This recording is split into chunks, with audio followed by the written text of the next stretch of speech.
आणि छत्रपती राजर्षी छत्रपती शाहू महाराजांची आज 103वी पुण्यतिथी आहे आणि याच पुण्यतिथीनिमित्त कोल्हापूरमधल्या नर्सरी बागेमध्ये असणाऱ्या समाधी स्मारकाच्या ठिकाणी अभिवादन करण्यासाठी सकाळपासूनच मोठ्या प्रमाणामध्ये शाहूप्रेमी येताना पाहायला मिळत आहेत। एकीकडे शाहूप्रेमी जनता अभिवादनासाठी येत असली तरी दुसरीकडे मात्र राजकारण्यांना शाहूंचा विसर पडलाय। सकाळपासून एकही नेता शाहूंना अभिवादन करण्यासाठी फिरकला नाहीये। शिवाय प्रशासकीय अधिकारी सुद्धा फिरकले नसल्याची खंत शाहू सेनेचे शुभम शिरहट्टी यांनी व्यक्त केली आहे। केवळ मतांसाठी शाहू महाराजांच्या नावाचा वापर होत असल्याचं सुद्धा शुभम शिरहट्टी म्हणाले। समतेचे पुरस्कर्ते आणि आरक्षणाचे जनक राजर्षी छत्रपती शाहू महाराजांचा स्मृतिदिन आहे।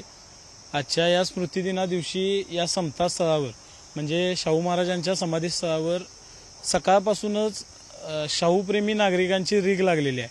परंतु जिल्हा प्रशासनातले अधिकारी, जिल्ह्यातील नेते आणि या सरकारमधला कुठलाही प्रतिनिधी इथं सकाळपासून दिसलेला नाही। मग शाहू महाराजांचा नावाचा वापर फक्त आपण राजकारणासाठीच करतोय काय, हा खरा तर आता प्रश्न आहे।